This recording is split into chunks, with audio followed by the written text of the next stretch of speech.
Сәлем, қыздар. Интернет осылай болып тұр. Кешірім өтінем.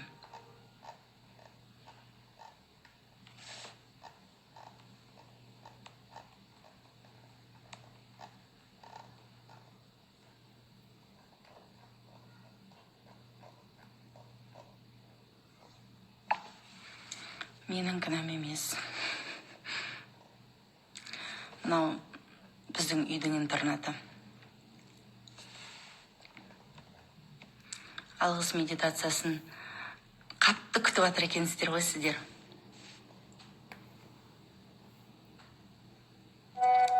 Иә.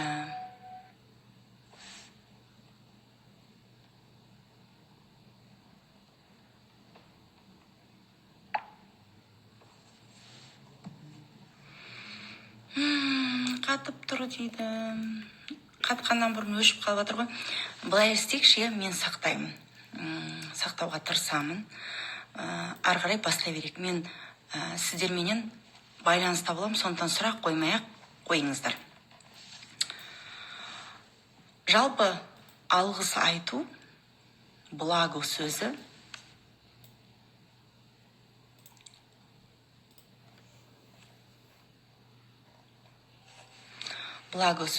благодарность, благо сөзі молшылық. Яғни біз алғыс айтқан сайын бізге молшылық келе береді екен. Көпірлікті азайтып, алғысты көбейтуіміз керек. Сол кезде біздің өміріміз өзгереді, жолымыз ашылады. Мұның барлық хадистерде жазылған. Енді қараңыздар. Жалпы біз шүкір дейміз де, бірақ көпірлікке көп беріліп қоямыз.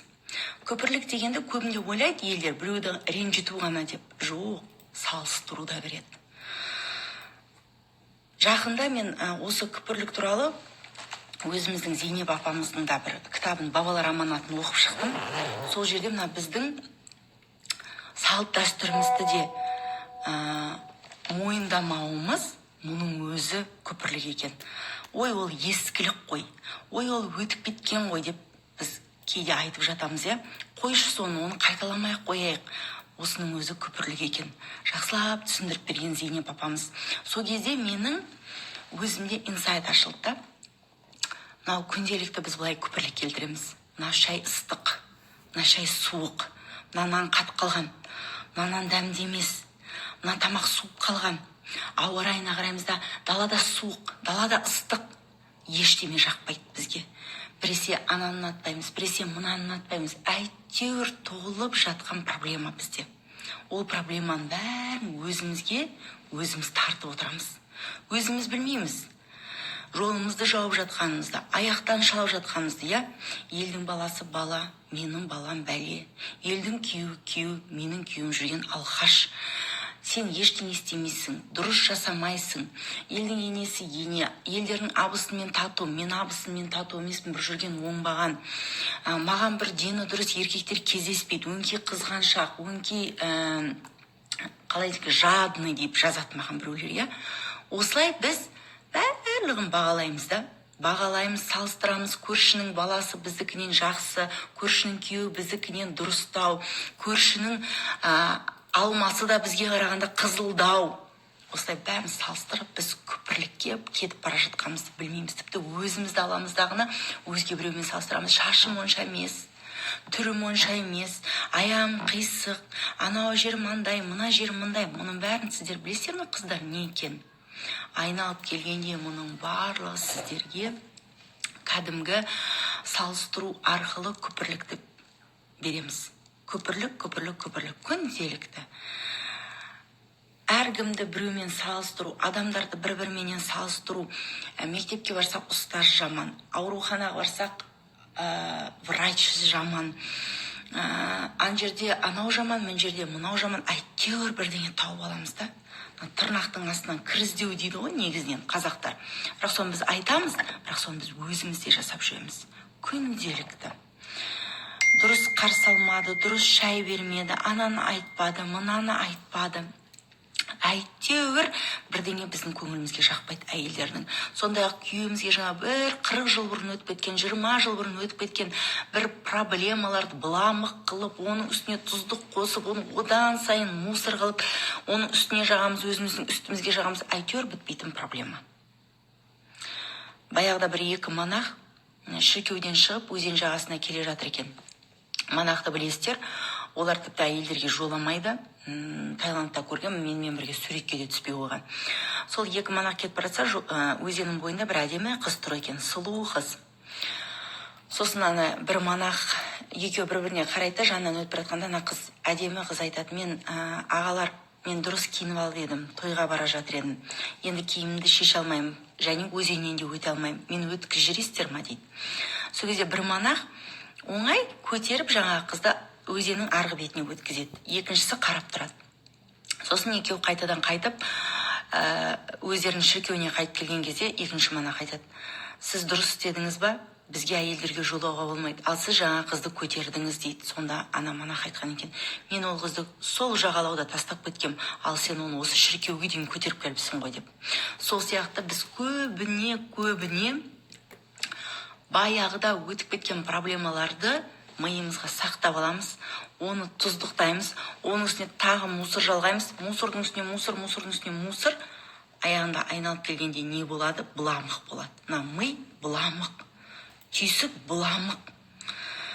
Отырып алып бірдеңеге бұлтырып, жаңағы салыстырып, анау анадан жақсы, мынау анадан жаман, анау анадан күштірек, мынау анадан күшті емес. Осы бұламықтың бәрі сіздің мына түйсігіңізде тұр, иә? Енді Алла Тағала сізге қалай нұр құяды ана жаққа? Өзіңіз ойлаңызшы, мусордың үстіне қанша жерден таза тамақ, таза зат салсаң да ол сасып кетпей ма? Сасып кетеді. Ал мусор қайдан жиналады? Біздің өзіміздің көпірлігімізден жиналады. Адамдарды салыстырудан, адамдарды бағалаудан, оларға баға беруден басталады. Яғни әркімді бағалап, әркімді бір-біріменен салыстырып жүрген кезімізде біздің миымызда үлкен, түйсігімізде үлкен бір-біріне қаттасқан, бір-бірінің үстіне жапсырылған қоқыс пайда болады. Бұл не береді? Өзімізге стресс береді, тырысу.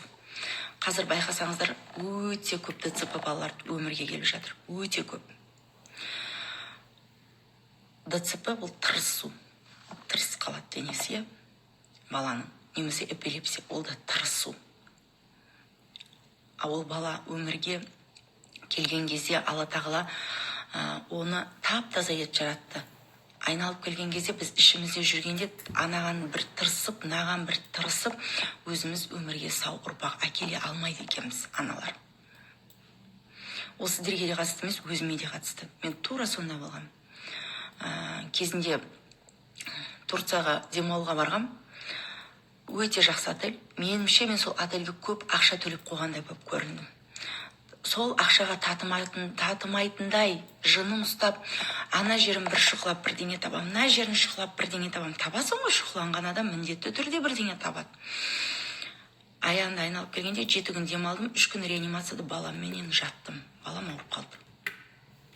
Кәдімгідей судорога беріп ауырды, потому что шешесі күнделікті тырысып жүрсе, баласы қанайдан оңсын оның. Таң қаламыз, баламыз неге ауыра береді? Күйеуіміз неге бізге жаман сөз айтады? Өзіміз тырысқақпыз өйткені. Тырысып жүреміз. Іштей тырысып жүреміз. Бетіне айтпасақ та іштей тырысамыз. Міндетсінеміз. Істеген ісімізді міндетсінеміз. Іштей міндетсінеміз. Айтуға шамамыз келмесе де, әйтеуір бір іс-әрекетімізбен соны көрсетіп қалуға тырысамыз. Айналып келгенде, ол ешкімге ешқандай жақсылық алып келмейді, алып келмеген де. Былай қарап тұрсаң, бір адамға айтасы сіз, сен онша емессің десең, ол адам онша емес болып қалмайды. Олған Алла Тағаланың берген нығметін, Алла Тағаланың берген миын сіз өсіре алмайсыз, өшіре алмайсыз. Сіз оны көбейте алмайсыз, сіз оны төмендете алмайсыз. Мен де, сіз де ешкім оны істей алмайды. Алла Тағала оны істейтін. Бір Алла жаратты оны. Оригинал етіп жаратты, бөлек қып жаратты, өзгеше етіп жаратты да. Ал біздің хақымыз жоқ оны өзгертуге. айналып келген кезде осылай бағалау, осындай біреуді салыстыру, біреуге жаман сөз айту өзімізге зиян. Яғни біздің өзімізге стресс береді, үлкен стресс береді. Сонда барған қыздардың көбінде барған жеріне көңіл толмау. Бұл да болашақ ұрпағына үлкен стресс береді. Бұдан болашақ ұрпағы қатты зардап шегеді. Жолын жабады балаларының. Көп естимін. Өздеріне тартқанда қайда барады дейсің, қайдасып барады дейсің. Осылай айту арқылы ол өзінің баласының жолын өзі жауып жатқанымен шаруасы жоқ. Айналып келгенде кім одан зардап шегеді? Анасы және баласы. Одан ешкімнің ештеңесі кетпейді. Сондықтан қыздар, көпірліктен гөрі алғысқа көбірек бой алдырайық. Қазір алғыс медитациясын жасаймыз. Көпірлікті түсіндіре алдым ба? Мен сақтауға тырсам, бірақ сақтай ма, сақтамай ма, Инстаграм білмеймін.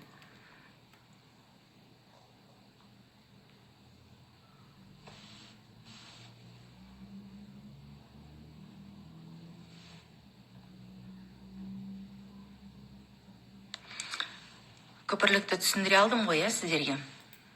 Тамаша.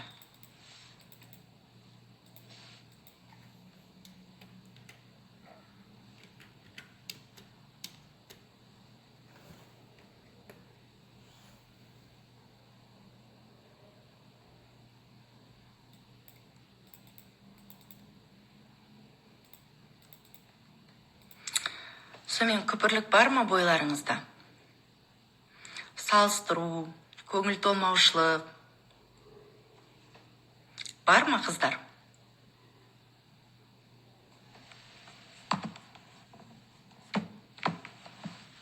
Гаухар, мен сізді тыңдап тұрмын.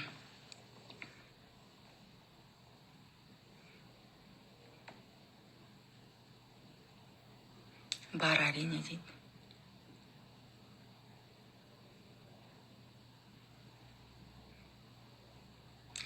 Күйеуіңіз бар болса, балаларыңыз бар болса, Құдайдан қорықпайсыз ба басқа біреуге ғашық болуға?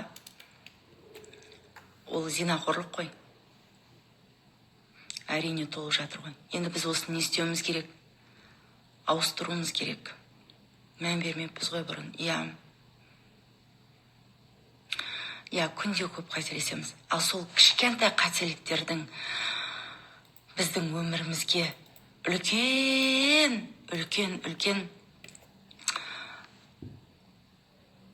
кедергі болатын білесіздер ма?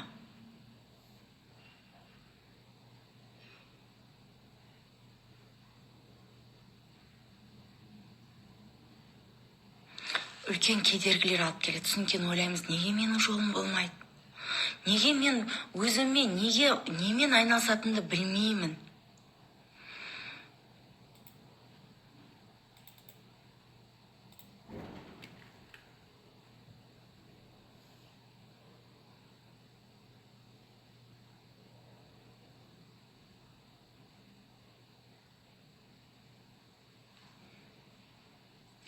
Қалай құтылуға болады дейді. Міне, қазір біз алғыс медитациясын жасаймыз. Сіздер осы алғыс медитациясын жасаған кезде, қыздар, жандарым, сіздер өзгересіздер. Кәдімгідей таңертең алғыс медитациясын жасап жүрсеңіздер, іштей алғыс айтып жүрсеңіздер, сіздер көпірліктен құтыласыздар. Сразу, Аллам, кешіре көр. Аллам, кешіре көр. Маған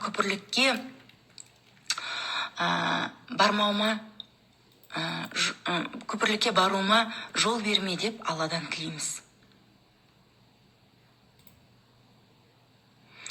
Көпірлік айналып келген кезде айттым ғой, ешкімнің ештеңесі кетпейді. Өзіміз тырысқақ ауруына шалдығамыз. Өзіміз ғана шалдығып қоймай, ұрпағымызды шалдықтырамыз да сол тырысқақ ауруына. Тырысып қаламыз. Көпірліктен тырысу деген сөз. Не болса соған тырыса беру. Не болса содан кінәрат табу. міндетті түрде салыстыра беру. Ана у соседа трава зеленее деген осыдан қалған.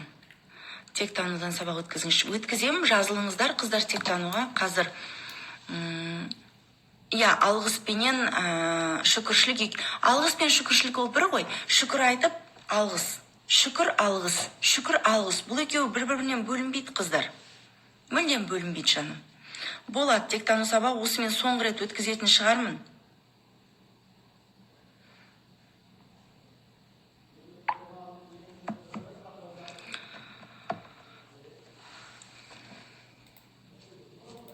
Моля, енді байқадыңыз ба сіз қандай көпірлік жасап жатқаныңызды? Бұл көпірліктің барлығы айналып келгенде ешкімге ешкімнің ештеңесі кетпейді, сіздің жолыңызды жабады. Сосын ойлайсыз, неге менің жолым болмайды деп ойлайсыз. Мен бұдан кейін өзім сабақ өткізгім келіп жүрген жоқ. Шын айтқан кезде бір таусылғандай, өзім бір бөлек тағы да бір дүниелер оқысам ба деп ойлап жатырмын. Сондықтан соңғы рет осы қаңтар айында өткізем, кейін көре жатармыз. Мен қыздар ешқайда бармайым, қазір мүмкін наурыз айына қарай шығар енді. Әзірге біраз уақыт демаламын. Түгесілгендей өзім сондай состояниеде жүрмін.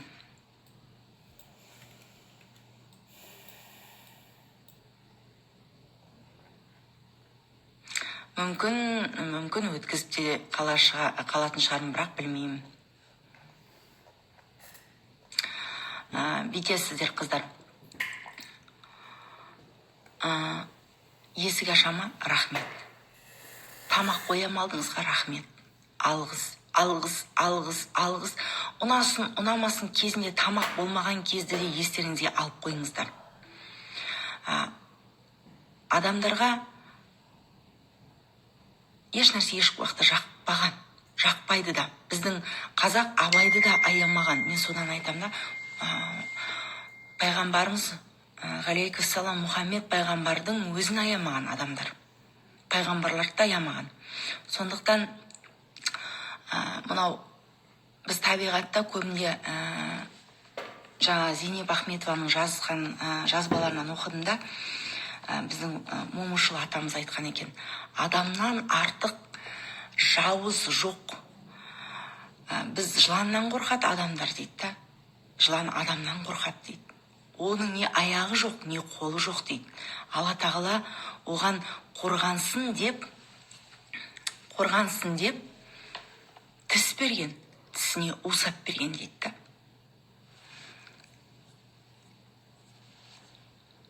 Сондықтан табиғатта адамнан артық жауыз жоқ. Адамнан артық, қалай десем екен, Бауыржан атамыз айтады, қанішер жоқ дейді. Қырып тастайды бәрін дейді. Аяғында мұның барлығы неден шығады? Күпірліктен шығады екен. Яғни көңіл толмаушылық. Көңіл толмаушылық, барына қанағат ете алмаушылық. Басып алсам, жаулап алсам, артық болсам, билесем, барлығына бастық болсам, осының бәрі айналып келгенде үлкен соғыстарға алып келеді екен. Адамзаттың қырылуына алып келеді екен. Тыңдата беріңіз 10 жастағы қызыңызды. Енді медитацияға келеміз.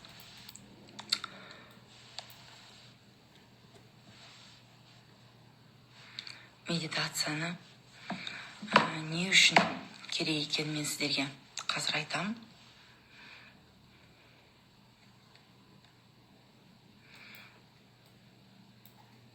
Опять бағалау, өзім бағалайды. Сізге кім еріншек деген баға берді?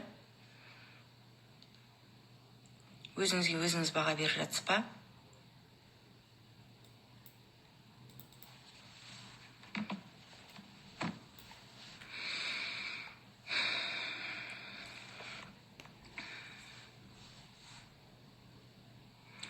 сізге алғысым шексіз, Қарағанды қаласынанмын, керемет дейді. Иә, медитация жасайық деп жатыр. Міне, мен ашайын деп жатырмын нені. Қазір ашам. Рейки медитация. Музыкасын қояйын десем, телефоным, интернетім істемей жатыр қазір. Қосам, сәл сабыр сақтаңыздар. Бұл өзі 3 минут болады. Медитация ұзақ уақыт алмайды. Рейки исцеление деген музыка бар. Соны қосып қойып жазсаңыздар болады. Айтпесе Ясин сүресін қосып қойып жазсаңыздар болады. Ясин сүресі сіздердің жүректеріңізге нұр береді. Және күнде алғыс медитациясын жасап жүрсеңіздер, сіздер күпірлікке көп бой алдырмайсыздар. Ақырын одан бойларыңызды алыстайсыздар.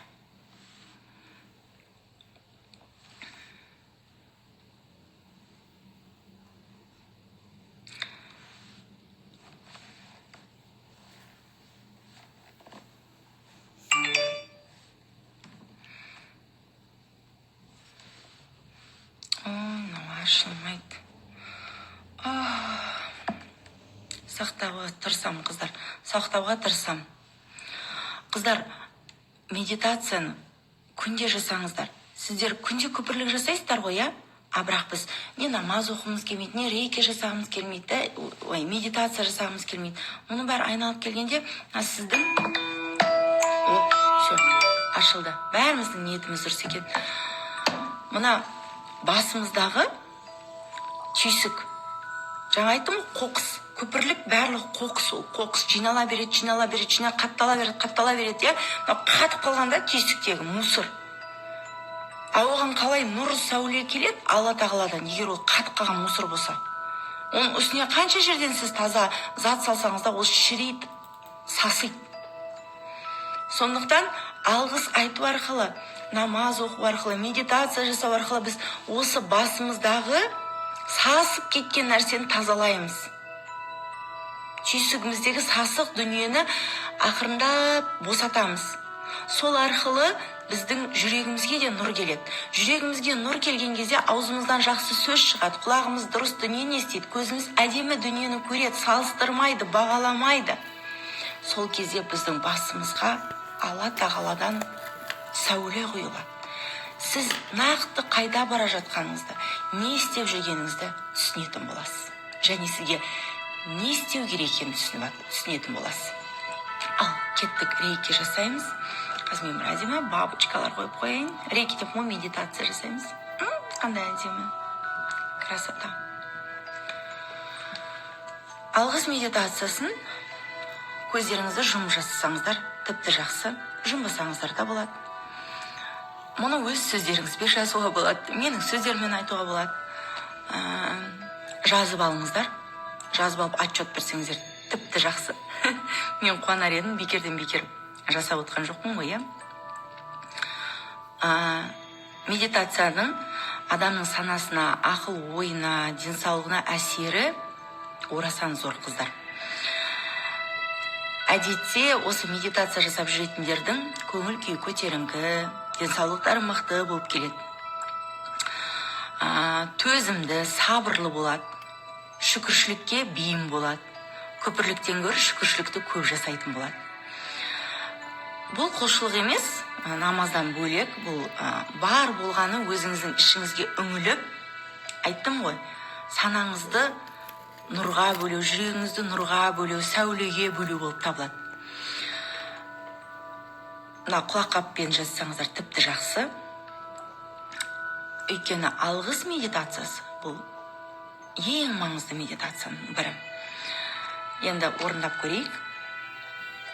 Оңашада жасауға тырысыңыздар, ыңғайланып отырыңыздар. Өзіңізге босаңсуға рұқсат беріңіз. Арқаңызды, басыңызды, иықтарыңызды, мойныңызды, көзіңізді, денеңізді босантыңыз.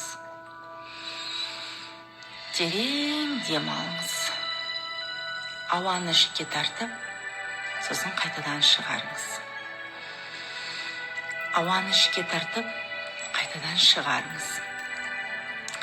Осылайша 10 рет жасауға тырысыңыз.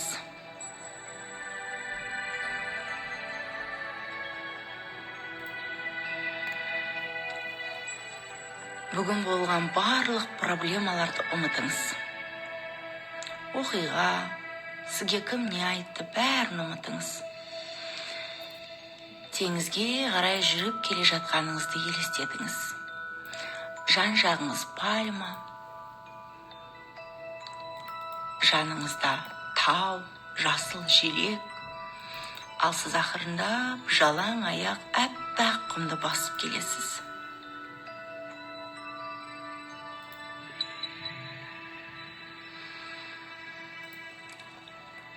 Менің болмысымның түбінде шексіз алғыс сезімі бар.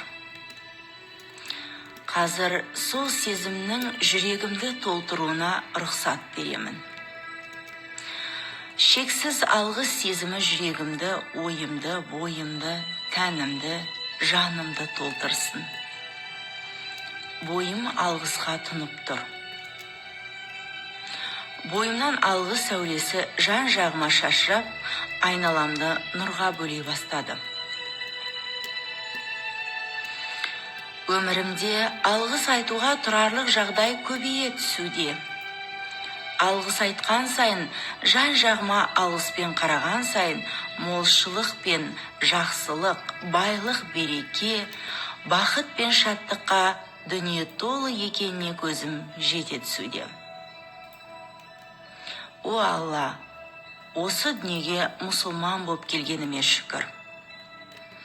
Саған мыңда бір алғыс. Өмірге келуіме себепші болып, жарық дүниені көрсеткен ата-анама алғыс. 9 ай, 9 күн көтеріп, жүктіліктің бар машақатына төзіп, босанудың бар қиындығын көріп дүниеге әкелген анама рахмет. Түн ұйқысын 4 бөліп, ақ сүтімен әлдилеген, тай-тай басқанша белі қайысып көтерген, ол содан бері әр қадамыма алаңдап, бар түлек.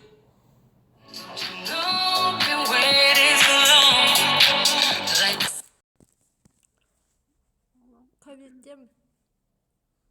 Алия, анау сәулелердің орнына біз бірінші толтыруымыз керек па? Иә. Сол өзіміздің список жазып қойын ба деп жатқанмын.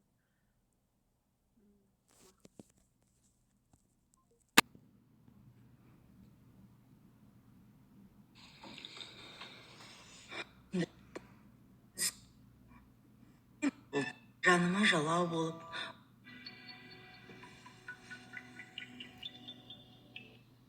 қиын кездерде қасым алғыс сәулесі жан жағыма шашырап, айналамды нұрға бөлей бастады. Өмірімде алғыс айтуға тұрарлық жағдай көбейе түсуде. Алғыс айтқан сайын, жан жағыма алғыспен қараған сайын, молшылық пен жақсылық, байлық, береке, бақыт пен шаттыққа дүние толы екеніне көзім жете түсуде. О Алла, осы дүниеге мұсылман болып келгеніме шүкір. Саған мыңда бір алғыс.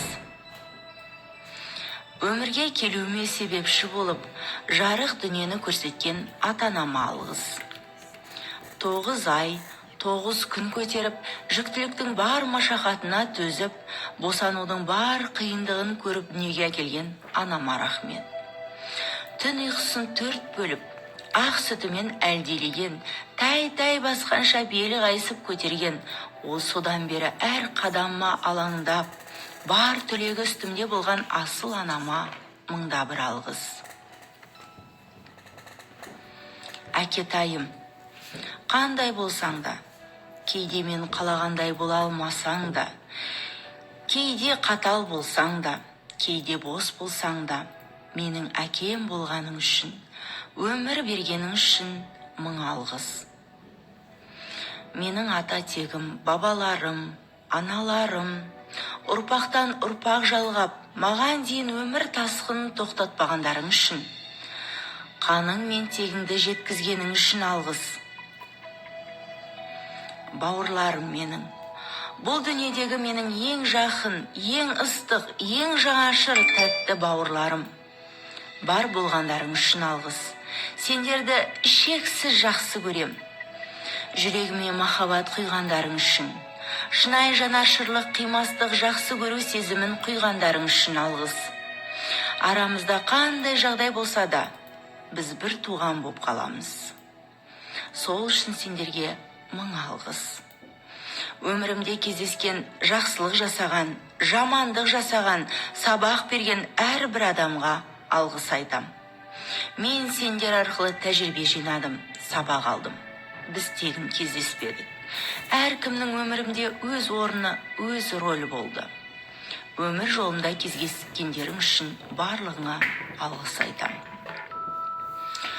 Менің жан жарым, саған алғысым шексіз.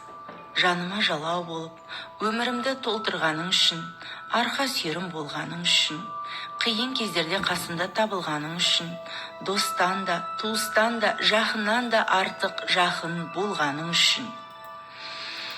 Мың алғыс. Сенің осы бар болмысыңмен қабылдаймын және алғыс айтамын. Ата-ана болу бақытын сездірген балаларыма, болашақ балаларыма алғыс айтам. Менің шексіз қуанышқа бөлеген сәттерің үшін рахмет, балапандарым. Әлі де мені қуанта бересіңдер. Әлі де қызыққа бөлей бересіңдер. Сендер қандай болсаңдар да менің перзентімсіңдер. Мен сендерге әрдайым тілеулеспін және шексіз алғыс айтам. Осыншама нығмет берген, өмірімді қызық пен қуанышқа, қаншама тамаша адамдарға жолықтырған, түрлі оқиғаға толтырған Аллама мыңда бір шүкір, мыңда бір алғыс. Осындай жарық әлем сыйлаған, бақыт, байлық, қуаныш сыйлаған, өмір сыйлаған Аллама, анама, әкеме, тегіме мыңда бір шүкір. Бұл әлем махаббаттан, жақсылық пен қуаныштан тұрады. Бұл шексіз мейірімді, шексіз әдемі әлем. Осы әлемде өмір сүріп жатқаныма мыңда бір алғыс. Бұл дүниені жаратушымды, өмірімді, өзімді шексіз жақсы көрем. Және бәрі үшін мың алғыс. Ештеңеге қарамастан алға басып келе жатқан, ізденімпаз, білім құмар, болашақтан үмітін үзбейтін, жақсылыққа сенетін, денсаулығына мән беретін, тәнін күтіп ұстайтын, ақыл ойын тәртіпке келтіріп отыратын өзіме алғысым шексіз. Мен қандай болсам да Алланың сүйген құлымын. Мен өзімді осы қалпында қабылдаймын және жақсы көрем. Ішімдегі осы жып-жылы алғыс сезімі бойымдағы әрбір қара ойды, қызғаныш, көре алмаушылық, қырсықтық, кекшілдік сияқты нашар қасиеттердің бәрін шығарып тастайды. Бойымды енді тек алғыс сезімі толтырады. Мен жан-жағыма алғыстан нұр шашып тұрмын. Бәріңізге рахмет. Бар дүниеге мыңда бір рахмет. Шүкір, шүкір, шүкір. Ақырындап көздеріңізді аша берсеңіздер болады.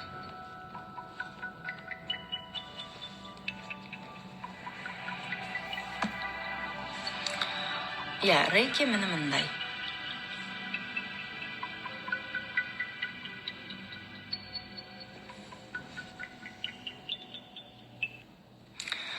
Көбі ойлайды, медитация деген ол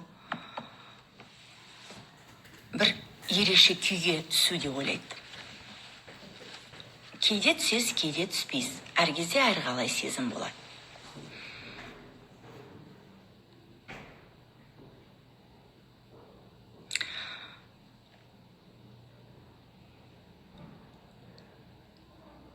Сондықтан бұдан былай не істейміз, қыздар?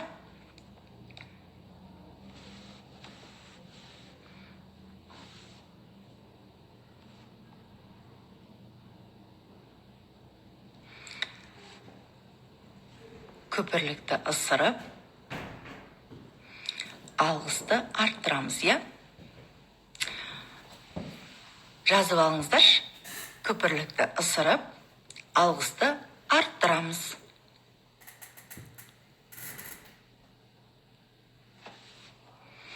Жаттап алу міндетті емес. Жай ғана іштей айтсаңыздар да болады.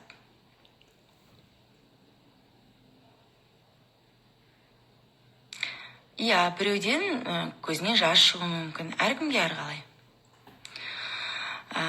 Рахманұлы, Болатұлы, олай деп айтпаңыз. Мен тек тануда түсіндірдім ғой сізге. Қайтадан көпірлік келтірмейміз, иә? Артқа қарай жүрмейміз. Артқа қарай жүрсек, ол да бізге көпірлік. Сол үшін де Аллаға алғыс білдіреміз. Мен айтқан сөздерді менен артынша жазып алсаңыздар болады. Супер, благодарю дейді. Махаббат ханым, рахмет, сізге рахмет. Ұнады ма? Мен жыладым ой дейді. Жазып қоюға болады, в принципе, ютубқа жазып қояйын ба? Сіздерге керек болса жазып қояйын.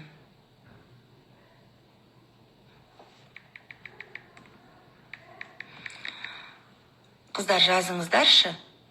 Көпірлікті ысырып, алғысты арттырамыз. Бұл сіздердің кәдімгі девиздеріңіз болу керек. Өйткені бұл өте маңызды. Көпірлік арқылы біз түрлі аурулар шақырамыз өзімізге. Түрлі сәтсіздіктерді шақырамыз. Иә, көпірлікті ысырып, алғысымызды арттырамыз. Бүгін ерінбей стористеріңізге салыңыздар. Қаншама адам естісін, бұл өте маңызды. Өйткені біз күнделікті көпірлік жасаймыз. Күнделікті. Сөйтіп ойлаймыз, Аллам, неге менің жолым болмай жатыр? Аллам, неге балаларым жолы болмай жатыр? Неге күйеуімнің жолы болмай жатыр деп мазаланамыз. Ал түсіндіңіздер ғой, алғыс болған кезде біз жолымызды ашамыз. Мына жоғарғы чакраны сәулеге ашамыз. Алғыс айтқан сайын қоқысты алып тастаймыз да, орнына әдемі сәуле енгіземіз. Молодец, Талма, Салымға, Сайра жалында қазақтың қызы аман болды. Рахмет. Көпірлікті сырып, алғысымызды арттырамыз, қыздар. Бұл біздің өміріміздегі үлкен бір сауапты іс болады. Өйткені Гүлнұрмен 1 сағат бойы түсіндірдім қыздарға. Егер уақытыңыз болса, көпірліктің не екенін білгіңіз келсе, сабақты басынан бастап қарап шықсаңыз түсінесіз. Көбі сараңсың ба десе жоқпын дейді. Көпірлік жасайсың ба десең жоқпын дейді. Бірақ сараңдық деген бұл тек қана ақшаға қатысты нәрсе емес. Сараңдық деген бұл сөзге де қатысты. Яғни алғыс айтуға сараңдық білдіреміз. Шүкіршілік айтуға сараңдық білдіреміз де, көпірлікке келген кезде жомартпыз. Жақсылап тұрып, бірі-бірімен салыстырып, тіпті алдымыздағы тамақты да ана жолы біреуден жеген тамақпен салыстырып тастай саламыз. Кезінде адамдардың ішетін тамағы болған жоқ, жейтін тамағы болған жоқ, Біреу айтады, автобуспен жүріп шаршадым деп. Мен айтам, Құдай-ау, сол автобусқа жете алмай жүрген қанша мүгедек адам бар, жарымжан адам бар. Өзім телевидениеда жұмыс істеп жүргенде соларды барып үйлеріне барып түсіретінбіз. 4-ші этажда тұрса, олар қыс бойы далаға шыға алмайтын қыздар. Қыс бойы далаға шыға алмайтын. Да, недовольство, сравнение, оценка. Далаға шыға алмайды, сол кезде біз акиматтан сұрайтынбыз, сол адамдардың үйін 1-ші этажға ауыстырып беріңіздер, ең болмаса балкондарына шықсын деп. Балкон арқылы мынандай жасап береді да, мынандай текпешек арнайы. Өйткені біздің Алматыда ондай нәрселер қарастырылмаған еді. Осыдан 10 жыл бұрын өте көп соған жұмыс істегенбіз. Әр бір жарымжан адамның үйіне барып түсірген кездерімізде болған. Өйткені олар далаға шыға алмайды.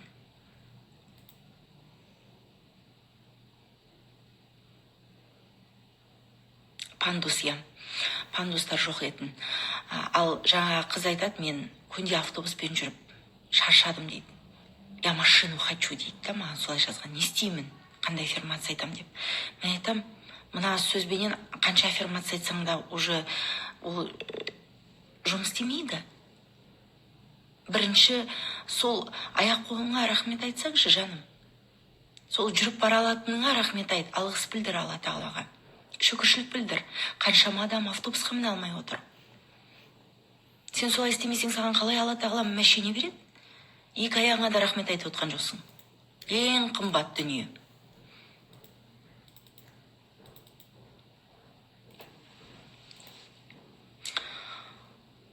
Мен чакралар туралы көп айттым ғой, иә. Сөйтсем анау маған бір қыз айтып жүрді, бір айтқанды қайта қайталайсың деп. Енді сұрақтар болғаннан кейін кейде қайталауға тура келеді.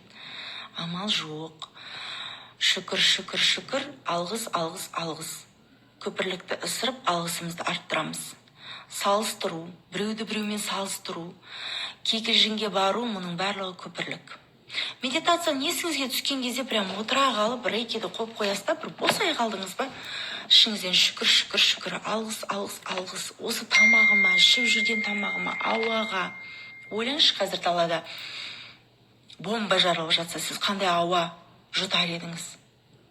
Біз күнделікті Алла тағаланың беріп жатқан күшті нығметтеріне алғыс айтпаймыз, біз одан да жақсысын қалаймыз, да? Кезінде Садгурудың біз лекциясында болдық қыздарменен. Сол кезде Садгур айтады, сіздер дейді,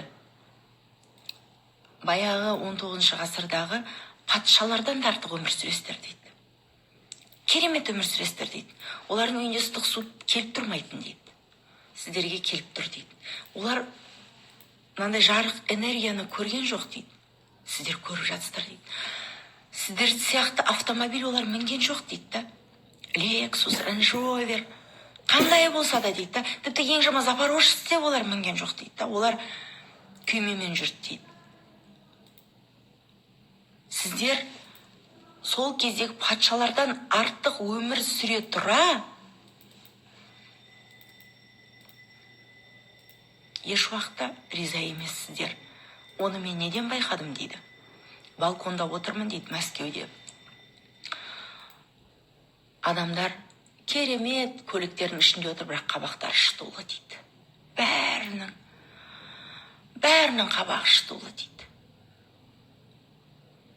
Өмірге риза емес, бірақ олар патшалардан да артық өмір сүріп жатыр. Осыны сіздер бағаламайсыздар дейді. Рас па? Рас қой. Даусым шықпай тұр?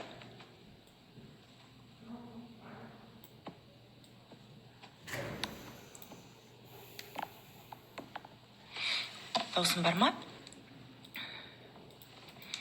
Я Аллаға шүкір, я. Сондықтан әрдайым қыздар жақсылап тұрып, алғыстарыңызды арттырыңыздар, көпірліктеріңізді өшіріңіздер. Керек емес ол. Солай өзіміздің жолымызды жауып аламыз. Сосын барып, маған ананы істеп беріңізші, менің қашан жолым ашылады деп жүреміз, иә? Қалай ашылады ол, егер біз өзіміз оны көпірлікпен жауып отырсақ?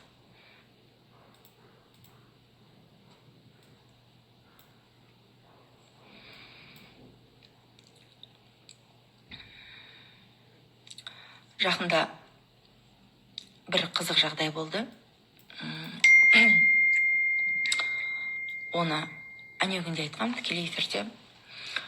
Маған бір қыз жазды, жасым 23-те. Өмір сүргім келмейді, не все надоело.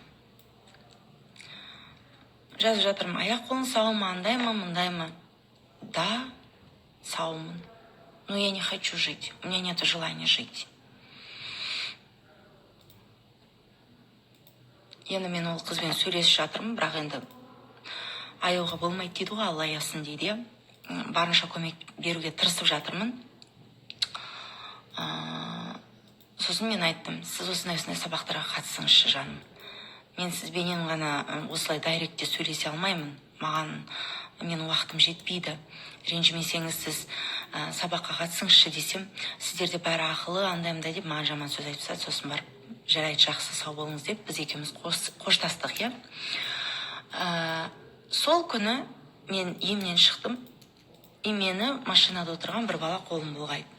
Қарап қоям, мені танып жатыр ма, бұл кім деп. Сосын бірақта машинада отыр едім, маған әпкесі келіп, сізбен менің ініме мотивация бересіз ба деп осылай сұрады. Жарайды, келсін десем, менің інім жүре алмайды деді. Не машинаның алдында отыр деді. Барсам, бала 18 жаста, шынымен жүре алмайды. ДЦП. Ерекше бала. Уже жігіт болып қалған, не?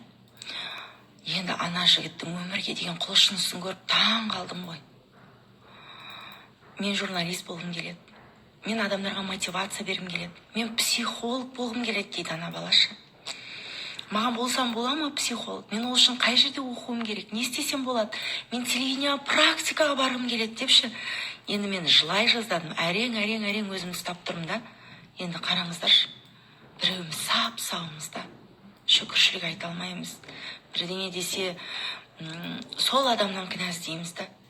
Ал ана бала өмірге деген құштарлығы енді керемет. Қасында анасы тұр, папасы тұр, мүмкін мен тыңдап жатқан шығар, қызылордалықтар екен, мен риза болдым. Қолымнан келгенше әрине Ник Вуйчич туралы айтып, баланың жігерін көтеруге тырыстым, бірақ мен емес оның жігерін көтерген, ол мені көтеріп кетті. Мен ішімнен, Аллам осы баланың жүріп кетуіне бір жағдай жасашы деп Алладан тілей бастадым. Шын айтқанда, ол маған мотивация берді. Негізі мені мотивация бер деп шақырған ғой, ол маған мотивация берді, қыздар. Сондықтан өмір деген қызық.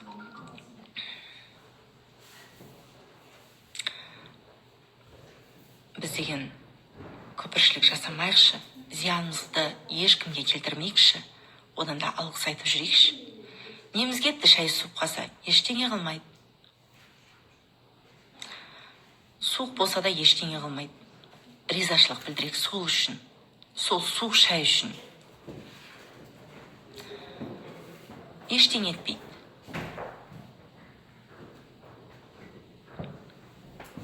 Онменен өмір тоқтап қалмайды суық шайменен. Не болса сіздің шашыңыздың түсі қара емес сары болған үшін, әйтсе сары емес қара болған үшін, әйтсе сіздің түсіңіздің сары қара болмаған үшін, қара болып сары болмаған үшін ештеңе етпейді. Сізді Алла тағала солай етіп жаратты. Сол үшін жақсылап тұрып, соның нығметіне алғыс айтуымыз керек. Сіздерге де мың алғыс, қыздар. Менің табысым өте көп деп айтыңызшы, жаным.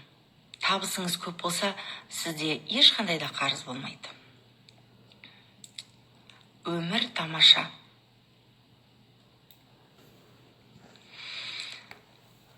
Алла тағалам ондай адамдарға ерекше күш-жігер беріп қояды-ау. Мүмкін, мүмкін. Бізді тәубемізге келсін деп, бізге шүкіршілік айтсын деп, Алла тағаламыз сондай адамдарды бізге жер бетіне жіберетін сияқты. Мен өзім айтам, мысалы, менің жолдасым да өте табысты кәсіпкер, мен өзімде әйтеуір Аллаға шүкір, ондай табыскер болмасам да әйтеуір өзімнің қажетінше табыс табуыма Алладан нығмет сұраймын, Енді менің ұлым Абылай, енді ол қалай десем екен, әлсіз емес, ол өте күшті, жігерлі, мықты. Бірақ кейде шамасы жетпей жатады көптеген дүниелерге. Сол кезде мен айтам, Аллам, мен сондай тәкаппарланып кетпесін деп. Ойлаңыздаршы, менде бәрі жақсы бола берсе, бәрі керемет бола берсе, мен аспан күш кетпеймін ба? Мен сәл де болса түсіргісі келіп, сәл де болса маған шүкірін айтсын деп, осы Алланың Абылайды берген ғой деп қоям. Сондықтан, бірақ бұны кеш түсіндік әрине, Аллаға шүкір оғанда. Осылай бақытты қайдан білер едік? Андасында бақытсыздық болмаса дегендей, біздің өмірімізде келіп жатқан кейбір қарыз, қандай да бір шешілмейтін мәселелер, мұның барлығы бекерден бекер берілмейді. Бізді тәубамызға келтіру үшін беріледі. Сондықтан күпірлік жасамайық. Ал күпірлік жасай берсек, өзегіміз өкінішке толып қалады. Кейін артқа қарай жол жоқ. Артқа қарай жол болмайды. мен мұны бекерден бекер айтып отырған жоқпын, иә. Бекерден бекер аузым көпіріп 1 сағаттан бері сіздерге сабақ өткізіп отқан жоқпын. Әсел, қазір сіздің сұрағыңызға жауап беремін. Мұның барлығы бір-бірімізге сабақ болса екен деген дүние. Абылайда правосторонний гемипарез, бірақ біз Аллаға шүкір жазылып жатырмыз. Жазылдық. Жаңағы дөрекі болып бара жатқан. Мынау қыздар, біз деген енді бұл да күпірлік. Екіқабат кезде тезірек тусам ғой. Ұйықтай алмадым. Фу, это токсикоз. Как он меня достал. Осылай көп айтамыз да. Екіқабат кезінде ше. Мен айтып кеттім, Мира, уже сабақ бітейін деп жатыр. Өстіп көп айтамыз да. Бұл балаға іштегі ақпарат, я тебя не хочу болып берінеді да. Мен сен қаламаймын, туғым келмейді деген сияқты болып келеді ақпарат. Біз осылай баламызды туылмай жатып бағдарлап тастаймыз. Өз комплексімізбенен. Мұндай бала ертең міндетті түрде бізге қандай да бір қарсылық білдіреді екен. Айналып келген кезде одан зардап шегетін өзіміз. Сондықтан аяғымыз ауыр кезде қыздар, Аллаға алғысты көп айтуымыз керек. Көп айтуымыз керек.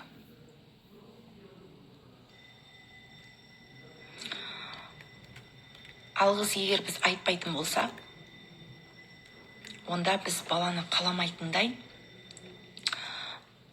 дәрежемізді көрсетіп қоямыз. Сосын балаларымыз бізге өмірде қарсылық көп көрсетеді. Әсіресе туғымыз келмеген балалар. Бұл комплекс мамы дейді. Бессознательный комплекс мамы. Тағы да көпірлік, я? Не істеу керек, Айжан жаным? Алғыс айту керек Алла тағаладан. Және менің тектану сабағымда күшті кешірім медитациясы бар. Соны жасайық. Тектану сабағына қатысыңыздар, қыздар.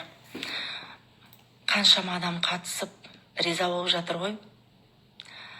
Бекерден бекер айтып жатқан жоқ шығармын деп қоям кейде, бірақ әзірге осы 20-сына қойып қойғандықтан өткізем деп шештім. Одан кейін мен білмеймін, оны өткізем бе, өткізбеймін ба. Маған ол тақырып өте ауыр. Сондықтан қыздар қатысып қалыңыздар. Сізге жазып айтып отырғаным, аян алғандай болып қойған осы сәт, шүкір, я в потоке, күшті. Жаным құндыз, ал жылай беретін қыздар, сіздер потенциалдарыңызды пайдалана алмай жатырсыздар. Міне астындағы телефонға хабарласып жазылып қойыңыздаршы уже. Потенциалдарыңызды пайдалана алмайсыздар. Іштеріңізде керемет бір күш-қуат тұр.